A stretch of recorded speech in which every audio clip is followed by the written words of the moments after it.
The Fairchilds believed time had buried their sins, but time, Miss Marple knew, only sharpens the shape of vengeance. Welcome to The Velvet Murmurs, where every whisper hides a secret. I am so glad you joined us for today's mystery. Before we began, tell us in the comments where you are tuning in from. We love hearing from mystery lovers from all over the world. Miss Marple and the Vengeance that waited 27 years. Chapter 1. The Man with Two Sons. The sun hung low over the village of Greythorn Edge, bathing the red brick cottages and mossy stone walls in a soft, honey-coloured glow. It was the sort of peaceful autumn morning in which sparrows chirped industriously, chimney smoke curled lazily upward, and nothing, absolutely nothing, appeared capable of causing harm. Which is precisely why Miss Marple paused on the narrow village lane, narrowed her eyes, and murmured quietly to herself, "Something, I fear, is very wrong here." She had come to Greythorn Edge at the invitation of her old school friend, Mrs. Mildred Harcourt, who insisted that Miss Marple needed country air and a change of scenery after a bout of mild flu. Mildred's letter had spoken warmly of the village, its orchards, its polite manners, and above all, a wealthy and long-respected family called the Fairchilds. The Fairchild family owned a liquor warehouse and a local construction firm, both sizable undertakings for a village of modest means. Their influence touched every window pane and doorstep for miles, though always politely, almost reverently. For years the villagers had looked up to the patriarch, Mr. Lionel Fairchild, a man once energetic and ambitious, now gentle with age and more inclined to offer wisdom than instruction. But when Miss Marple saw Lionel's face for the first time, lined deeply, not with age but with worry, she began to suspect that even the loveliest villagers wore masks. That morning, after settling her hat and dusting off her gloves, Miss Marple had accompanied Mildred to the Fairchild warehouse so that Mildred might purchase a bottle of elderflower cordial for an upcoming church event. As they approached the spacious courtyard, Miss Marple noticed two men unloading crates of liquor from a lorry, hurrying nervously as though fearful of an invisible whip. A sharp voice cut through the air. "Can't you hold a wooden box without dropping half its contents, you fool?" The man who barked these words strode out into the open. He was tall, though not impressively so, dark-haired and broad-shouldered. His jaw tightened, his lips thinned with contempt, and his eyes glittered with a restless, fiery impatience. Miss Marple's fingers tightened slightly around the handle of her handbag. "That," Mildred whispered, leaning close, "is the elder son, Marcus Fairchild." Marcus towered over the trembling workman, berating him as though the fallen bottles were an affront to all creation. Miss Marple observed the man's stance, the way he leaned forward aggressively, the way his hands chopped the air, the way his nostrils flared as he said each word. She had seen such temper before, on impatient generals, on jealous husbands, on sons who believed the universe owed them something. It was never the type of anger that faded, rather, it grew roots. But while Marcus railed on, another voice, gentler, firmer, and markedly kinder, approached from behind. "Don't upset yourself, Mr. Lewis," it said warmly to the workman. "No harm done. I'll help you repack the crate." A second man, a few years younger, stepped into view. His smile was soft, his eyes bright, his posture steady, like a man who carried peace in his pocket. He placed a soothing hand on the worker's shoulder, dismissing Marcus's fury with a calm competence that immediately shifted the atmosphere. "And that," Mildred whispered again, "is the younger son, Edwin, the pride of the village." Miss Marple watched the interaction carefully. Marcus turned sharply, glowering at Edwin with the ferocity of a cornered bull. Edwin, for his part, simply continued helping the worker, oblivious, or perhaps accustomed, to the tension. But Miss Marple did not miss the fleeting tightening of Edwin's jaw, nor the faint tremble in his fingers when Marcus spat, "You take pity on this useless lot, and father treats you like a golden boy. No wonder he trusts you with everything." Everything. Such a small word, and yet it carried the weight of iron chains. Miss Marple glanced from Marcus to Edwin, then back to Marcus. Jealousy, raw, potent, dangerously simmering, radiated from the elder son in palpable waves, a jealousy sharpened by years, sharpened by comparison, sharpened perhaps by humiliation. Lionel Fairchild appeared moments later, stepping out of the office building, leaning slightly on a polished cane. His white hair fluttered in the wind, his once commanding shoulders now stooped gently, but his eyes, clear, cautious, perceptive, took in the scene at once. "Marcus," he said quietly, "a mistake is a mistake. Leave Mr. Lewis be." Marcus's face reddened. "You always defend them, always, and him—" He jerked his thumb viciously at Edwin. "You give him silver trays while I get scraps." Lionel sighed softly. "Please, Marcus, not in front of visitors." Marcus turned, saw Mildred and Miss Marple standing nearby, glared at them with blazing resentment, then stalked away across the courtyard, kicking aside a loose stone. Miss Marple's eyes followed him thoughtfully. Mildred cleared her throat awkwardly. "Well, that was unpleasant." "It was enlightening, dear," Miss Marple corrected gently. They stepped forward to greet Lionel and Edwin. Edwin offered them a kind smile, though Miss Marple noted how strained the edges of it were. "Forgive the disturbance," Edwin said. "My brother has a short temper." "A short fuse, if I may," Miss Marple remarked politely. "And such fuses often spark trouble before one even notices the smoke." Edwin blinked at her, surprised, then intrigued. Lionel chuckled weakly, though worry clouded his eyes. "Marcus is troubled," he admitted quietly. "Always has been. A good heart somewhere underneath, but buried." "A heart can only remain buried for so long," Miss Marple murmured. "Pressure has a habit of uncovering it, sometimes violently." Lionel held her gaze for a moment longer than polite conversation required, as though her words struck a deeper note. Then he nodded, almost gravely. They went inside for cordial and tea, but Miss Marple's thoughts continued to whirl like delicate threads weaving themselves into a pattern she could not yet see. Inside the office, she noticed small details. A dented wooden chair forcefully kicked a ledger with Marcus's handwriting, angry, rushed, deeply pressed a family portrait on the wall, Lionel, his late wife, and the two sons.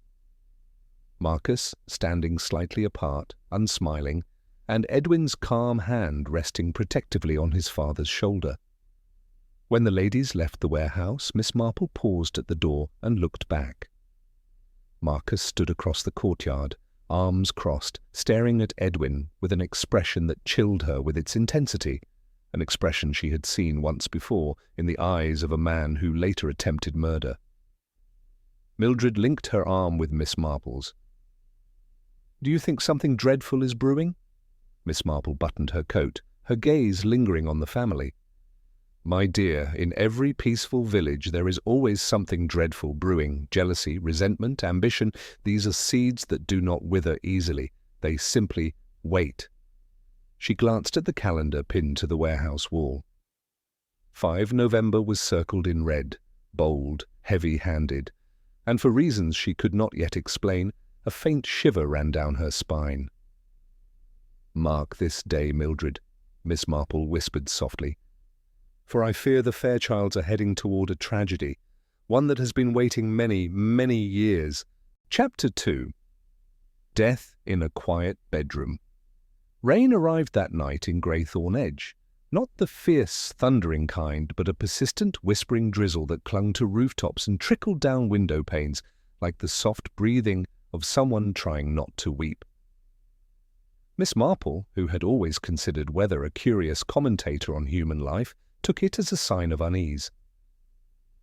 "Rain reveals more than sunshine," she murmured as she closed her bedroom curtains. "Footprints, secrets, and fears." She had barely settled into bed when Mildred tapped lightly on the door. "Jane, dear, you're still awake? I kept thinking of Marcus. His behaviour today was unsettling. Edwin looked so strained." Miss Marple adjusted her pillow and gave a small, understanding smile.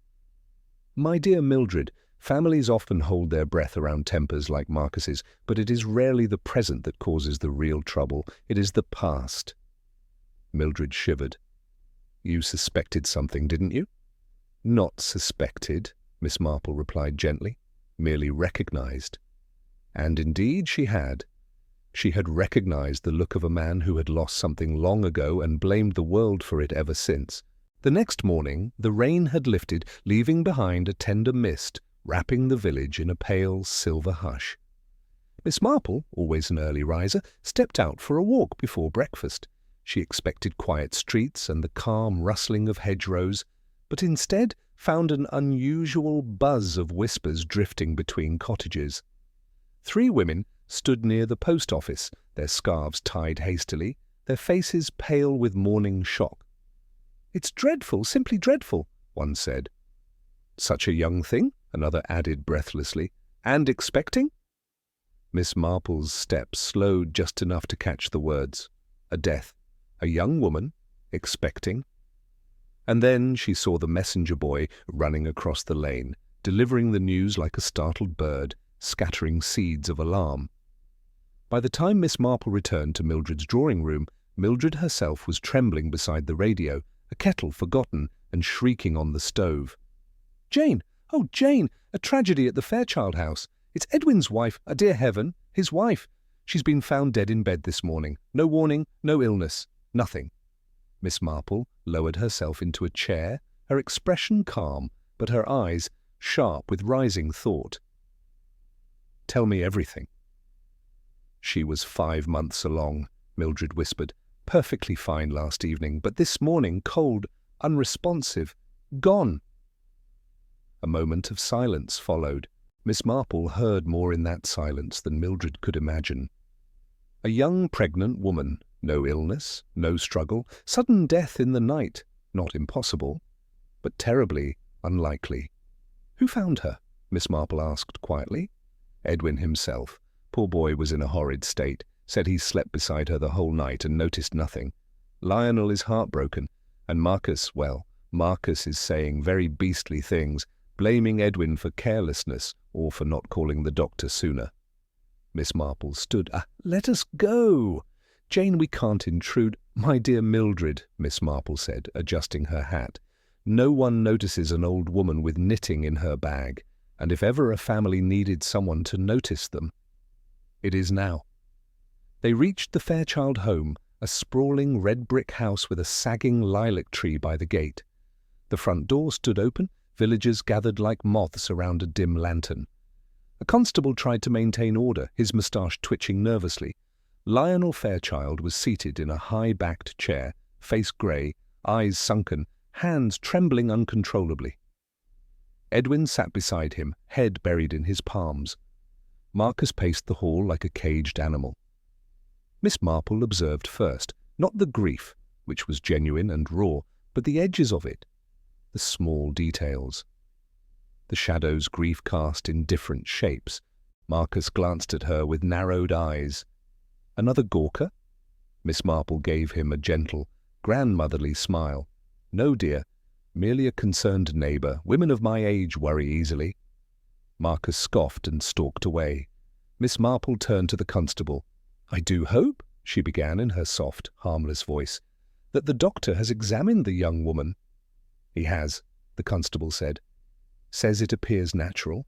Perhaps the pregnancy, or the heart." "Did he say certainly?" "Well, that's all, but nothing suspicious on sight." Miss Marple folded her gloved hands. Death that leaves no sign is often the most suspicious kind of all. She could see Mildred's alarm, but she pressed forward. "May I see the room? I assure you, my curiosity is purely harmless." The constable hesitated, but something about Miss Marple's softness made her seem incapable of mischief. He nodded. Upstairs, the room felt eerily untouched. A faint coldness lingered, stronger than it should have been. A window was half open, letting in a thin draught. The bed-sheets were smooth. Too smooth, Miss Marple thought, considering the terror Edwin claimed on finding her. She moved slowly around the room, fingers hovering above surfaces like a gentle, observing ghost. Her eyes landed on a water jug that had not been used. a cup on the bedside with only a faint rim of liquid, a missing bottle from the small medicine shelf. But it was the pillow that made her pause. The indentation was slight, almost careful, as though someone had lain down very gently or been placed there. Miss Marple bent toward the bedside table. On its surface lay a small glass vial, tucked far behind a vase of wilting chrysanthemums. So carefully hidden one might miss it, unless looking exactly as she was. She lifted it delicately. Empty, completely. But its faint scent, sharp, metallic, told her enough. A sedative, a strong one. She replaced it quietly, her heartbeat steady. Mildred whispered behind her, "Jane." "Do you think she was—" "Hush," Miss Marple whispered. "Later." They stepped out just as Marcus thundered up the stairs. "There you are!" he barked at Edwin, who was slumped near the landing. "You fool! You useless—" Edwin's voice cracked. "Marcus, please, not now." "Oh, now is exactly the time," Marcus roared. "You were with her the whole night. How does someone die beside you without you noticing? Either you slept like a dead man or—" "Marcus," Lionel's trembling voice echoed from below. "Enough!" But Marcus did not stop. His hatred poured out, unstoppable. Everything goes wrong around you. Father hands you the business, mother adored you, and now this. Miss Marple watched as Edwin flinched under the brutal words. But she watched something else too. Marcus's eyes. They were not truly on Edwin. They were on Lionel. Burning, accusing, festering. Miss Marple saw then not just anger, but history. A long-buried resentment, older than marriage, older than business, older than the tragedy of that morning. A resentment that lived in the spaces between this family's breaths. She leaned toward Mildred and whispered, "My dear, this death is not the beginning of tragedy in this house. It is the middle." As they left, Miss Marple glanced once more at the quiet bedroom window. Inside lay a pregnant woman who had died without a struggle, a vial hidden behind flowers, brothers whose hatred simmered like poison, a father haunted by decisions he could not undo, and a date circled on a calendar downstairs, thick and red, 5 November. Miss Marple walked down the lane and whispered softly, "History has started to repeat itself. And when history repeats, it rarely does so gently." Chapter 3. The 5th of November. The 5th of November arrived in Greythorn Edge with an unusual stillness, an eerie glass-like quiet that settled over the village as though the day itself were holding its breath. The sky was a pale, muted grey, and even the sparrows, ordinarily lively and argumentative, chirped only in short, uneasy bursts. Miss Marple always noticed such things. "Nature knows more than humans ever give it credit for," she murmured as she stirred her morning tea. "It senses storms long before we feel their rain." Mildred entered the dining room with a tray of scones, but nearly dropped it when she saw Miss Marple's unusually solemn expression. "Jane, dear, whatever is the matter? You look as though you've read a dreadful headline." "I fear," Miss Marple said softly, "that by nightfall we may very well have one." Mildred paled. Is this about Marcus?" "In part," Miss Marple replied, "but grief, jealousy, and injustice make a dangerous mixture, and this family has all three in abundance." Later that morning, Miss Marple insisted they visit Lionel Fairchild, whose health had taken a fragile turn after the sudden death of his daughter-in-law. Upon arriving at the Fairchild residence, they found the household shrouded in a thick, oppressive silence. Edwin greeted them at the door. His eyes were red-rimmed, his shoulders bowed, but he greeted Miss Marple with sincere warmth. "Thank you for coming," he said quietly. "Father is resting in the study. He barely sleeps anymore." "And Marcus?" Miss Marple asked. Edwin hesitated. "Out, very early. Didn't say where. He's not himself." Miss Marple thought privately that Marcus had never truly been himself. Rather, he had always been a version of himself sharpened by bitterness. As they entered the study, Lionel looked up from his chair. The pages of an old business ledger lay open before him, but his eyes were not focused on the numbers. They stared through them into a past he wished he had shaped differently. "Miss Marple," he said, managing a sad smile, "forgive the disarray. My age catches up with me faster each day." Miss Marple stepped closer. "Your age does not trouble you, Mr. Fairchild, but something else does." Lionel's fragile fingers trembled. He closed the ledger with a sigh. "I know my sons," he whispered. "Edwin tries to soothe wounds he never inflicted. Marcus carries wounds he never allowed to heal." Miss Marple nodded sympathetically. "Anger in the heart is a dangerous lodger." Lionel looked away, his voice shaking. "I fear, Miss Marple, that anger may soon require payment." Before Miss Marple could respond, the front door slammed downstairs, an aggressive, thunderous sound that jarred the quiet house. Marcus had returned. His footsteps stormed through the hall, heavy, unsteady, controlled, yet barely. Edwin stepped out to greet him, but Marcus brushed past with a glare that could have soured milk. "I need to speak with Father," Marcus growled. "In a moment," Edwin replied firmly. "He's not well." Marcus's fists clenched. "He's well enough to talk about the business." Edwin stiffened. "Marcus, this is not—" "Oh, spare me your calm little sermons," Marcus snapped. "While you stand here acting like the saint of Greythorn Edge, I've been keeping this business alive." Edwin's jaw tightened, but his voice remained composed. "Marcus, please—" Miss Marple watched the exchange like a seasoned botanist studying a plant she knew was about to release poison. Lionel's voice echoed weakly from the study. "Please, not today. I cannot bear it." Marcus's expression twisted into something dark, something vindictive. "Of course you cannot bear it," he spat. "You never could bear anything that involved me." Silence fell, hard, heavy, suffocating. And then Marcus left the house again without a single backward glance. The door slammed. Miss Marple's knitting needles clicked softly in her handbag. "A storm," she whispered, "is almost upon us." The storm broke 3 hours later. By noon, whispers travelled faster than the wind through the village lanes. "Something's happened at Edwin's house." "There was shouting." "A gunshot. No, two."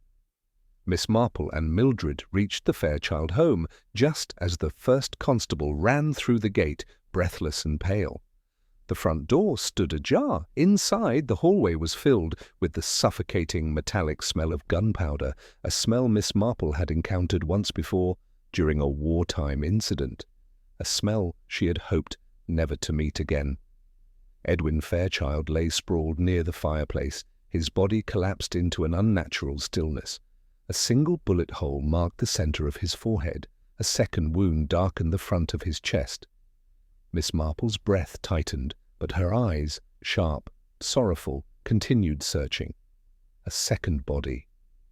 Edwin's wife's sister, who had been helping Lionel in the household since the tragedy, lay a few feet away, struck down in a similar manner, one bullet to the head, one to the chest, a pattern, a chilling, deliberate pattern. Lionel was found unconscious in his chair, having fainted at the sound of the gunshot, mercifully alive, but broken. And Marcus, gone, disappeared. A constable approached Miss Marple. "Ma'am, there were no signs of struggle, nothing stolen. The killer fired quickly, precisely, almost ritualistically." Miss Marple closed her eyes for a moment.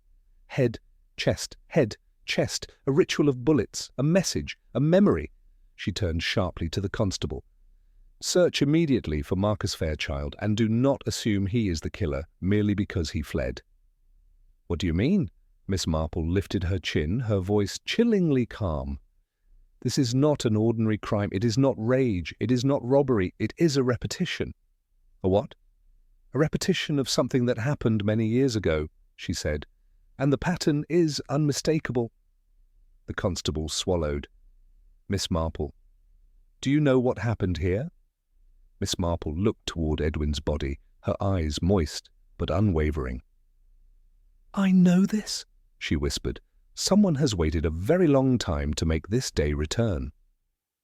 Outside, cold November wind rattled the window shutters. Inside, the house of the Fairchilds lay shattered, and the village of Greythorn Edge would never be the same again. Chapter 4. Justice with Loopholes. The murder of Edwin Fairchild and the young woman in his home fell upon Greythorn Edge like a suffocating fog. For 2 days, the village held its breath, not out of curiosity, but fear. The kind of fear that comes when evil enters through a familiar door.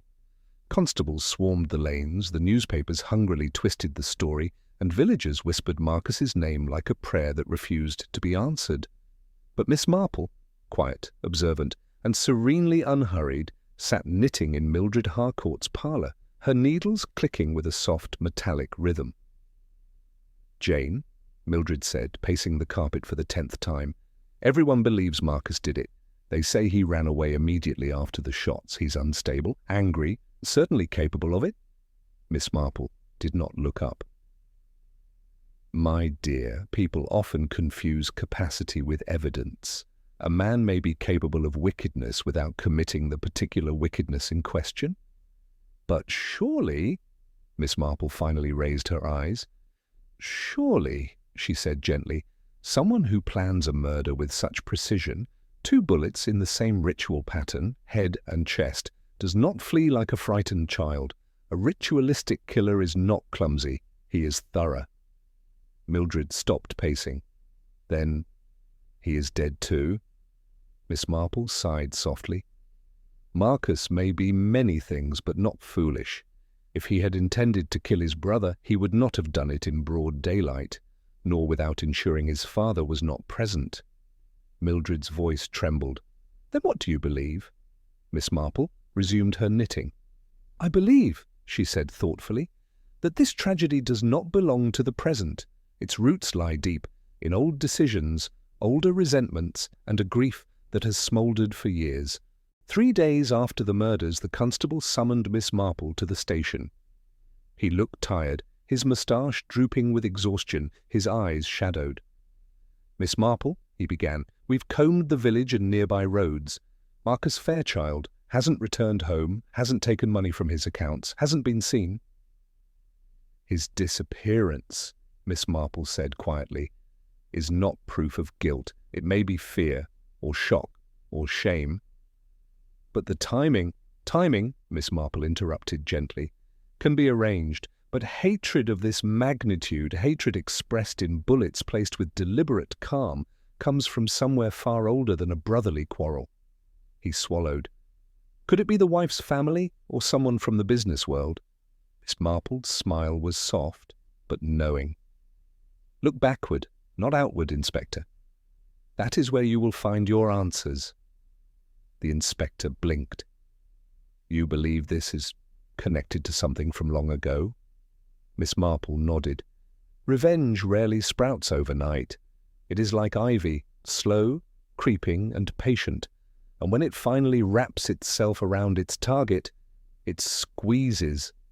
Just then a second officer hurried in, a file clutched in hand. "Sir, you should see this. We recovered old police documents from the Fairchild house." The inspector flipped through the file, scanning the yellowed pages. His brows shot upward.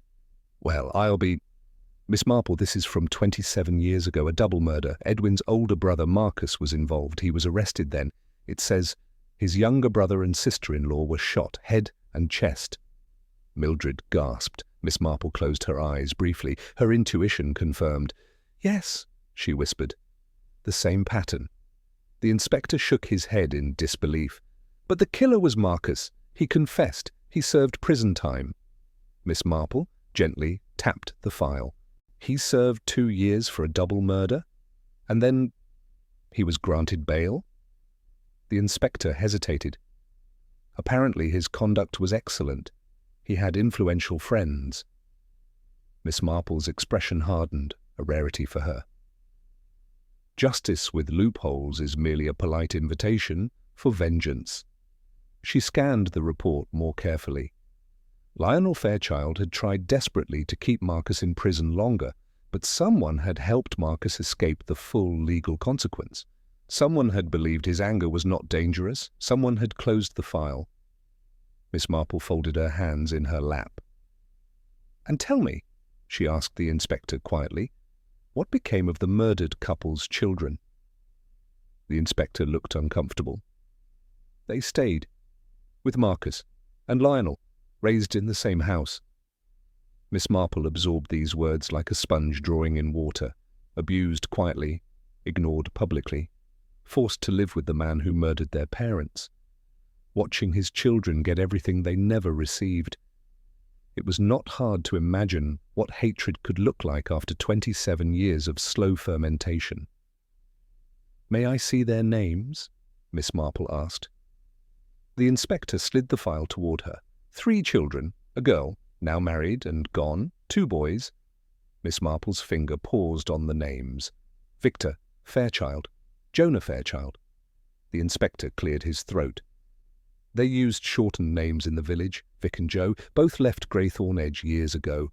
No record of trouble. Miss Marple's eyes sharpened with chilling clarity.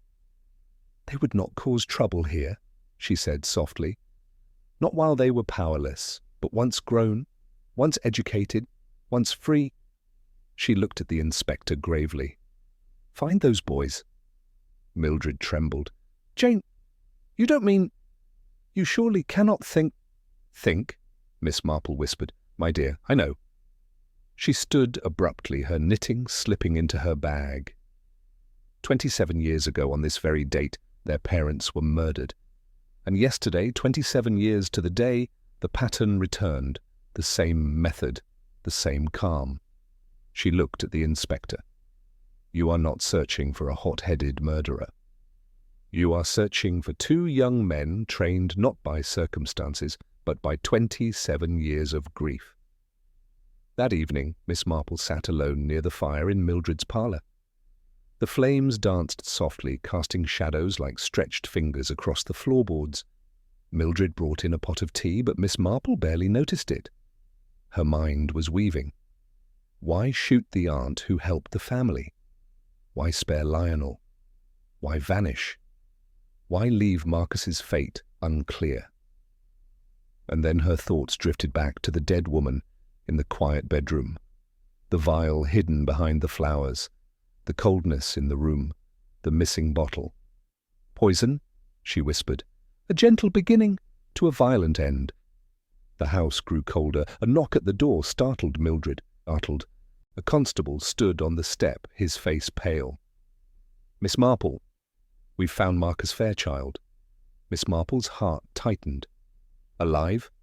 The constable shook his head. "No, ma'am. Dead. Exactly like his brother. 1 shot to the head, 1 to the chest." Mildred gasped and clutched her shawl. Miss Marple closed her eyes. "It has begun," she whispered. The final act of a vengeance that waited 27 years. Chapter 5. Children of the Unforgiven. The morning after Marcus Fairchild's body was discovered, Greythorn Edge awoke beneath a blanket of grim, metallic grey clouds. A late autumn wind swept through the lanes, bending the hedgerows and tapping branches against window panes like insistent fingers demanding to be heard. Mildred Harcourt had barely managed 2 sips of tea before Miss Marple rose from the breakfast table, her movements precise and purposeful. "You have that look again, Jane," Mildred said, anxiously. The look that meant Miss Marple was already 3 steps ahead of the police. "What are you going to do?" "Learn," Miss Marple replied softly. "The dead can no longer speak, but their lives, their habits, their memories—" "They whisper, quite loudly if one listens properly." She slipped on her coat and gloves. "Today, Mildred," she added, "we shall listen to the whispers of children grown older, yet still carrying wounds they were never permitted to show." Miss Marple's first stop was the Fairchild residence, where Lionel lay resting upstairs, attended by a frazzled nurse. The elderly patriarch was too shaken to speak, but his face, when Miss Marple entered the room, softened as though relieved by an old friend's presence. "I won't trouble you," she assured him gently, "but I need to ask about the children, the 3 who were left behind all those years ago." Lionel's breath quivered. "Vic, Joe and little Dora." Miss Marple took a seat beside his chair. "Tell me about them." Lionel's eyes glistened with a mixture of grief and shame. "I loved them," he whispered. "God knows I did, but I was old and weak, and Marcus had the louder voice in the house. He resented their presence, said they were a burden, said they took resources." Miss Marple watched his trembling hands. "Edwin tried to help," Lionel continued. "He would buy them sweets in secret, slip them coins for school, pat their heads after Marcus shouted at them. But Marcus despised them. He saw them as reminders of a mistake, one he believed father had made favoring Edwin's side of the family." "Did Marcus harm them?" Miss Marple asked quietly. Lionel paused. His eyes looked away, toward the window fogged with cold.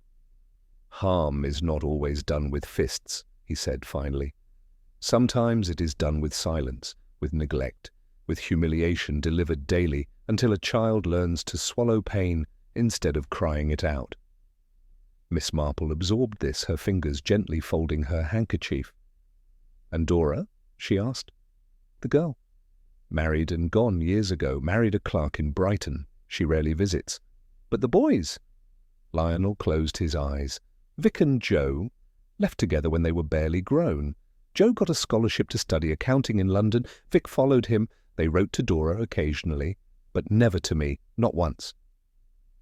Miss Marple placed a light hand on Lionel's arm. "Do you know where they are now?" Lionel shook his head. "No address, no telephone number, just silence." Miss Marple's mind tightened around a thread of thought she had been pulling since the murders began. Children raised in resentment, children forced to bow to the man who killed their parents, children denied warmth, denied love, denied even the comfort of memory, and then children who grew up clever, educated, calculating, patient. She thanked Lionel softly and left him in the nurse's care. In the corridor, she paused before an old staircase, its wooden steps worn smooth by decades of footsteps, some heavy, some hurried, some frightened. "Hatred," she murmured, "is a seed easily planted in such corridors." At midday, Miss Marple and Mildred visited Mrs. Prudence Clark, a retired schoolteacher who had taught generations of village children, including the Fairchild brothers and their cousins. Mrs. Clark welcomed them with a pot of steaming tea and a plate of currant biscuits. Her eyes, though aged, were sharp enough that even Miss Marple regarded her with respect. "Ah, the Fairchild business," she sighed before Miss Marple could speak. "Terrible matter, terrible indeed." "Mrs. Clark," Miss Marple began softly, "you taught the children who lost their parents 27 years ago. Do you remember Vic and Joe?" Mrs. Clark's expression clouded instantly. "Remember them? My dear, I sometimes dream of them. Pale little things they were at first, quiet, fearful. Vic was the older, angry, defiant, but always protective of his brother. Joe was gentler, his eyes held sadness far too large for his age." "Did Marcus ill-treat them?" Miss Marple asked.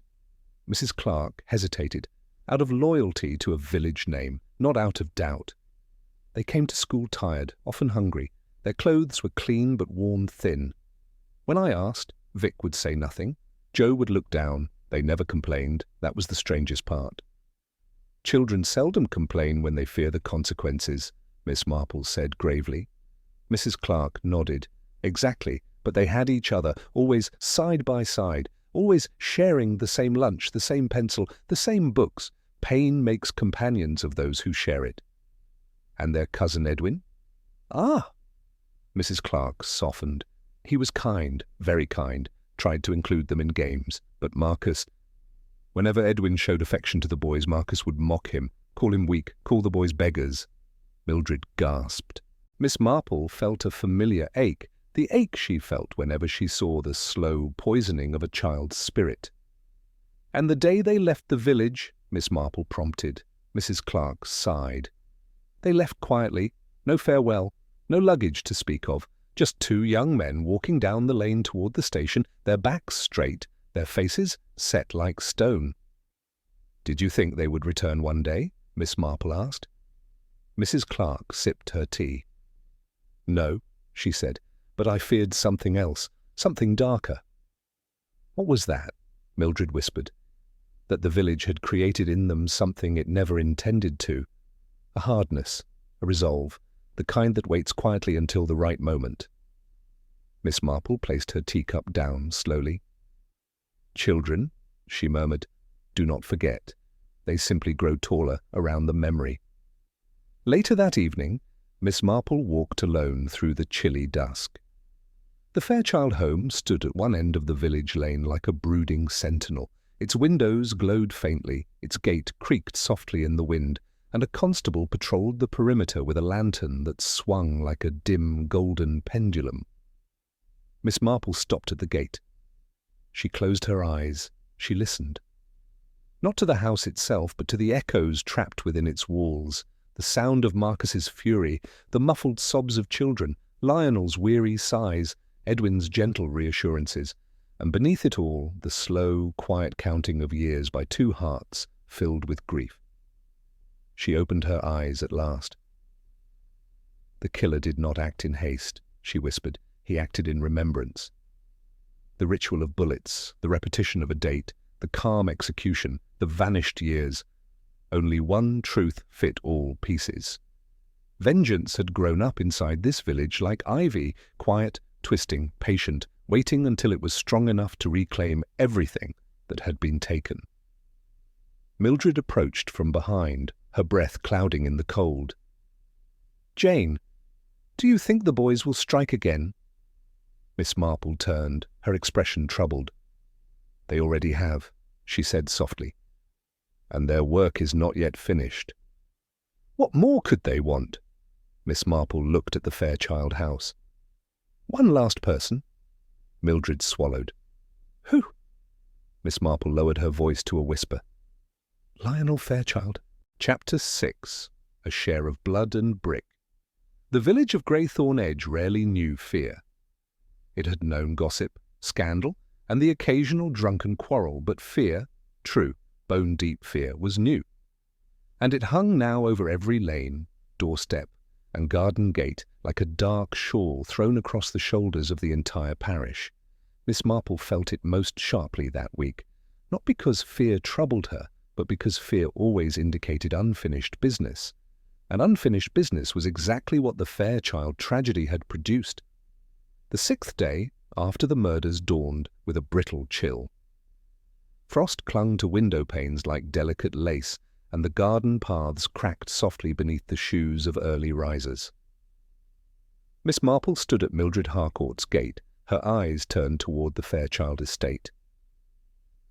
"There is still one thread dangling, Mildred," she said, as she tucked her gloves tighter. "The most dangerous thread of all." Mildred, though brave-hearted, shivered. "You mean the nephews, Vic and Joe?" Miss Marple nodded.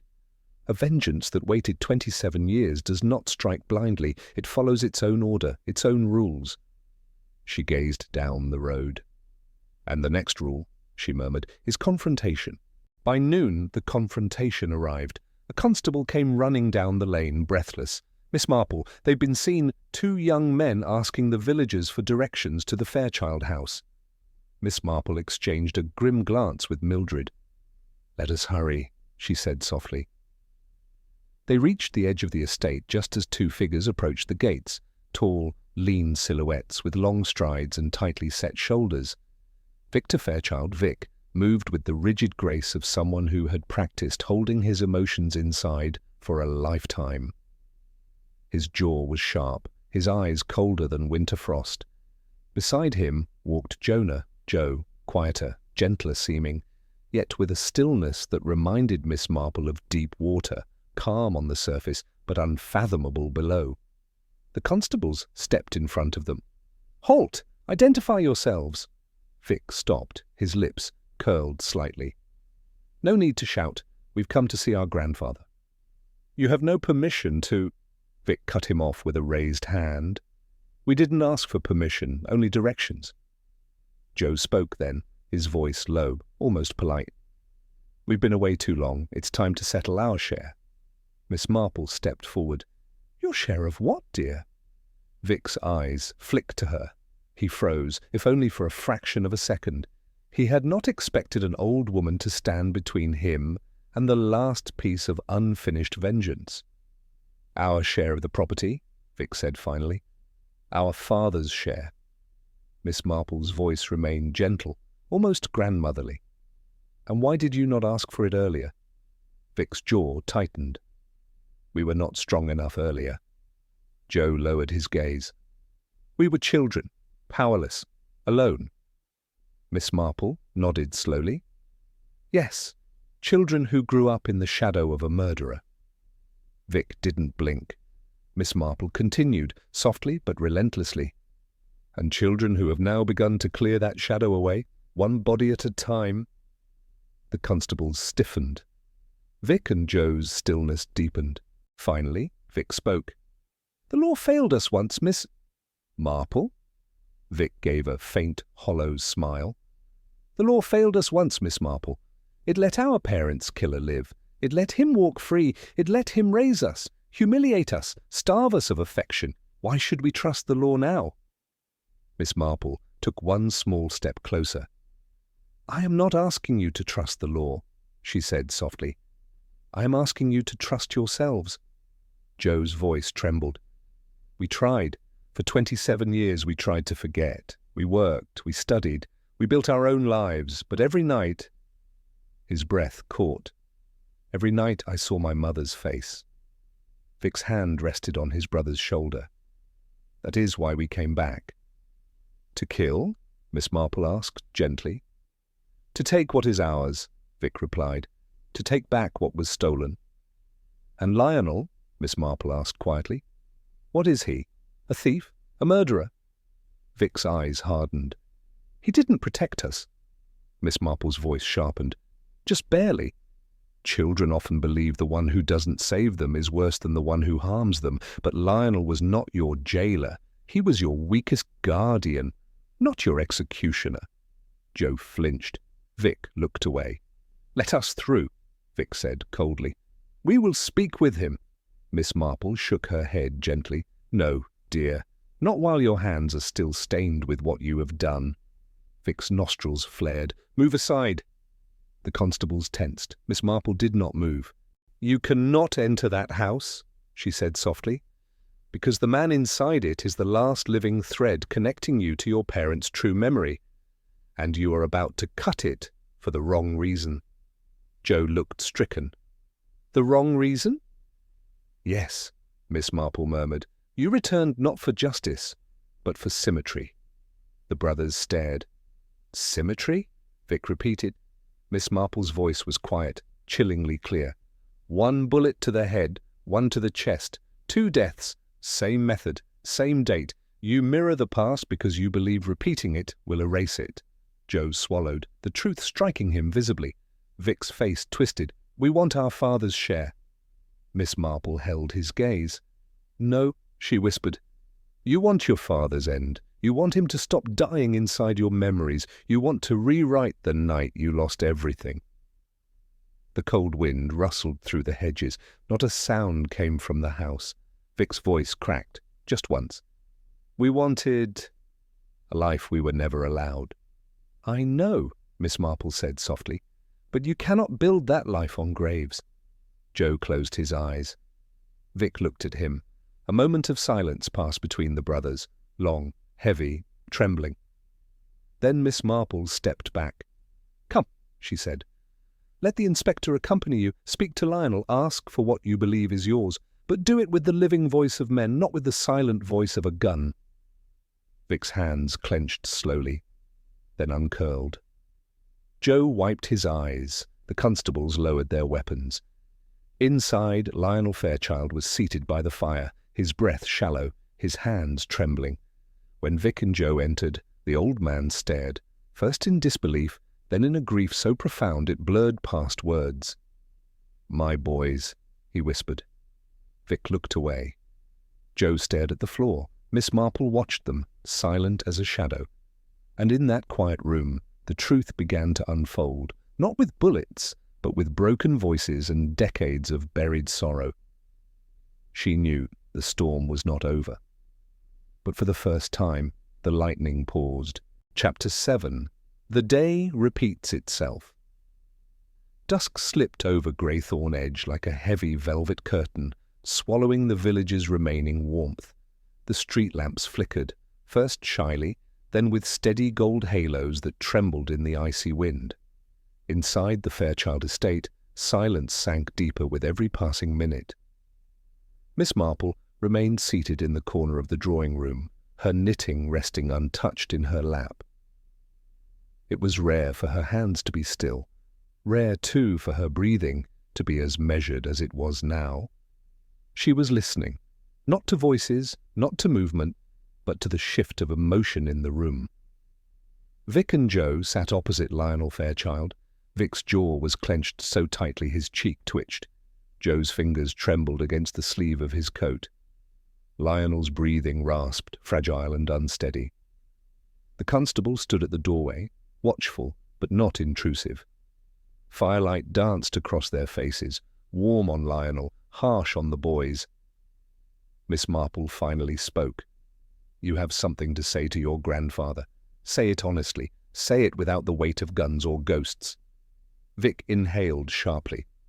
"We came back for our inheritance, father's share, the share we never got."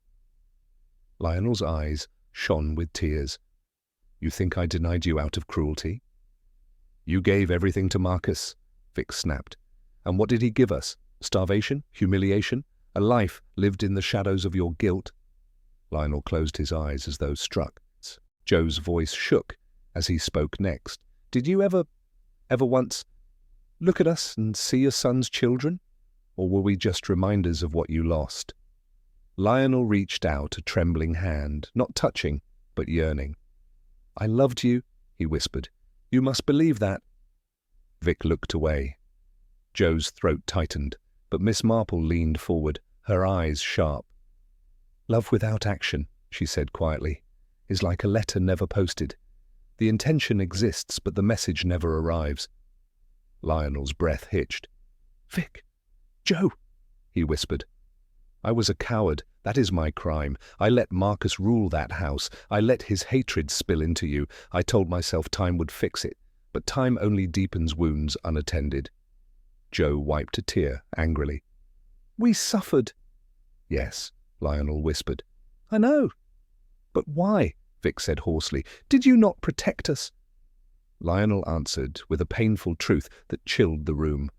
"Because I thought he would kill you too." Silence.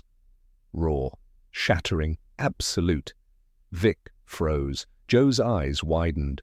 Miss Marple felt something shift, like the final tile falling into place in a mosaic she had been assembling in her mind. Lionel continued, his voice breaking. "Marcus threatened you. Many times. I saw him raise a hand to Vic once. I feared what he might do, so I placed you under his roof but begged him to leave you alive." Vic rose, suddenly, tears glistening on his lashes, fury and heartbreak battling in every muscle. "So you let us suffer to keep us alive," he rasped. Lionel nodded, his frail frame trembling. The truth, broken, ugly, and unbearably human, hung in the air like smoke. Joe buried his face in his hands. Vic turned away, his shoulders heaving. Miss Marple stood slowly. "Boys," she said softly, "you have carried your parents' ghosts for 27 years, but revenge does not resurrect the dead. It does not heal a child. It only creates new ghosts." Vic whispered, "We never meant to kill Lionel." Miss Marple's voice deepened with gravity. "No, but vengeance is rarely satisfied by the death it first demands. It grows hungry, it spreads, it devours." A sound broke the air, far off, faint but unmistakable. A gunshot. The constable stiffened. Mildred gasped. Lionel's eyes snapped open in terror.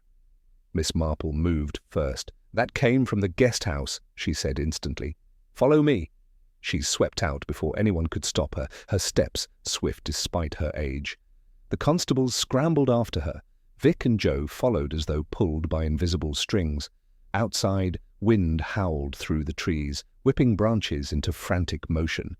The guest house loomed at the far end of the estate, a narrow structure half lit by moonlight, its windows dark. Miss Marple reached the door. It stood ajar. Inside, the air was cold, unnaturally cold. And there, slumped beside a wooden trunk, lay Marcus Fairchild.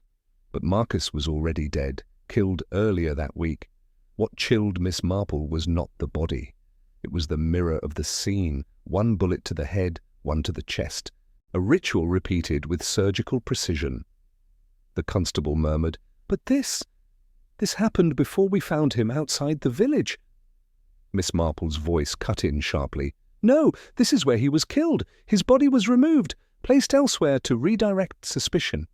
Joe whispered, "So the ritual began here?" Vic finished hollowly, and ended with Edwin. Miss Marple knelt beside the bed. Her gloved fingers brushed the floorboards. She looked at the faint drag marks, 2 trails, parallel, leading toward the back door. 2 men moved the body, she murmured. 2 sets of footsteps, 2 intentions intertwined. She looked up at Vic and Joe. Joe's lower lip trembled. Vic's hands shook violently. "This is your work," Miss Marple said softly. Not accusing, not cruel, simply stating the truth. Vic exhaled shakily. "He killed our parents," Joe whispered. He laughed about it. Vic's voice cracked. "He lived. He ate. He slept. He walked free." Miss Marple stood slowly. "And now so will more ghosts, innocent ones." Vic flinched. "We didn't want to kill the girl, Edwin's sister-in-law. But she saw us." "Once a plan begins," Miss Marple said, "it drags you through the rest. That is the nature of vengeance. It does not allow you to stop. It demands completion." Footsteps sounded behind them. Lionel's nurse, breathless. "There's something else," she cried. "Lionel, he's missing!" Vic stiffened. Joe gasped. Miss Marple's voice dropped to a whisper that chilled the room. "The day is not done!" Mildred trembled. "Jane, what does that mean?" Miss Marple turned toward Vic and Joe, her gaze piercing. "It means," she whispered, "you intend to finish the symmetry." Vic's face hardened. Joe's eyes filled with anguish. Miss Marple stepped closer. "And Lionel Fairchild, the last surviving link to your childhood, is to die tonight." Before anyone could speak, Vic bolted toward the house. Joe followed. The constables ran after them. Miss Marple did not run. She walked, fast, steady, purposeful, her mind already stitching together the ending. 1 bullet to the head, 1 to the chest, 3 sets of deaths completed. She whispered into the cold wind. Tonight, the vengeance that waited 27 years reaches its last breath. Chapter 8. Miss Marple counts the years. A storm was rising over Greythorn Edge, not a storm of rain, though the clouds pressed low and heavy, but a storm of reckoning seething through the old Fairchild estate. The lamps flickered wildly as the wind slammed against the windows like a warning hand. Inside the grand hallway, Miss Marple walked with urgent, purposeful steps, her breath sharp in the cold air. Behind her, the constables thundered forward, and farther back, Mildred clutched her shawl, trembling. They were all chasing the same thing, an ending that had been 27 years in the making. "Lionel!" Mildred cried out. "Where is he? They will kill him!" "They will try," Miss Marple replied quietly. "But there is still time." She reached the drawing-room door and pushed it open. The scene inside was frozen in dreadful tableau. Lionel Fairchild sat in his chair, pale as ash, his cane trembling in his grip. Vic stood behind him, a gun pressed against the old man's temple. Joe lingered nearby, his eyes wet, his hands shaking violently. A lamp toppled on the carpet, its shade rolling to one side, spilling light at sharp, chaotic angles. For a long breath no one spoke. Then Miss Marple stepped forward. She did not shout, she did not panic, she did not plead. She simply said, in her soft, maddeningly gentle voice, "Put the gun down, dear." Vic's jaw clenched. "Stay back, Miss Marple." Joe swallowed hard. "It's too late." "No," she said, "it is precisely the right time."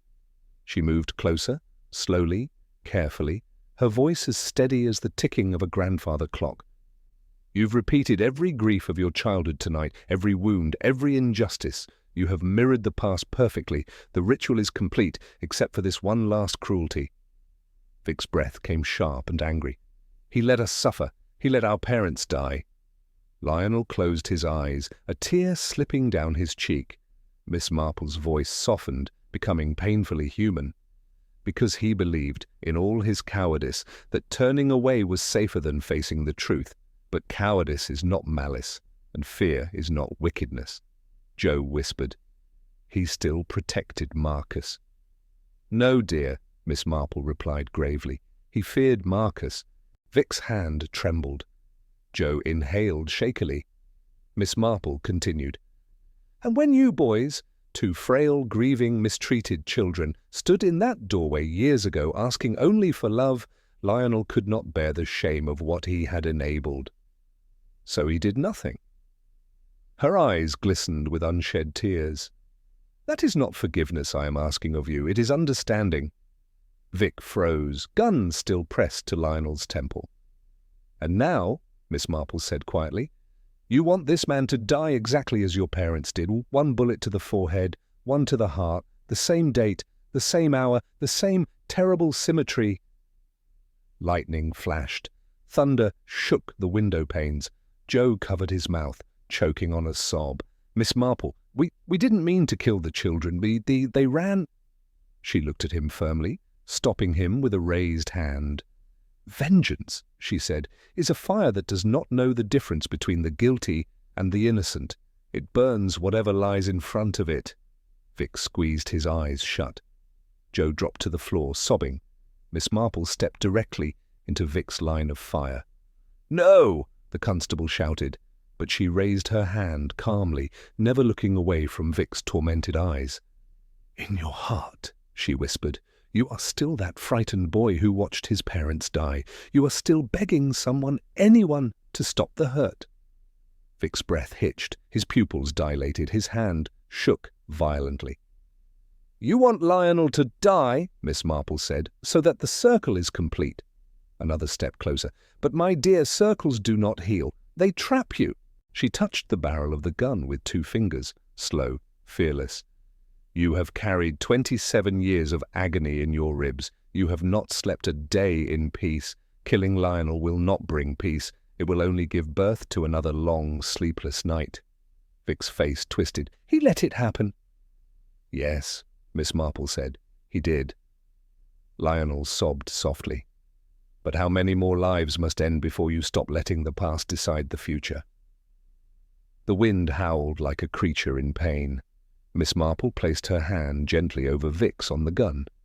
"Your father died on this day. Your mother died on this day. Marcus died on this day." Her voice dropped to a whisper that broke open Vic's heart. "Let the dying stop." The gun slipped downward. Joe sobbed harder. Lionel collapsed into tears. The constables rushed forward, but Miss Marple simply held Vic as he finally, completely, broke. "I'm sorry," he choked. "I just wanted him to see us, to hear us, to know what he did." "He knows," Miss Marple whispered, her voice almost motherly. "He knows now, and it is enough." Vic sank to the floor beside his brother, both boys shaking violently as the weight of decades lifted, only to be replaced by the weight of the present. Lionel reached for them with trembling fingers. Joe flinched.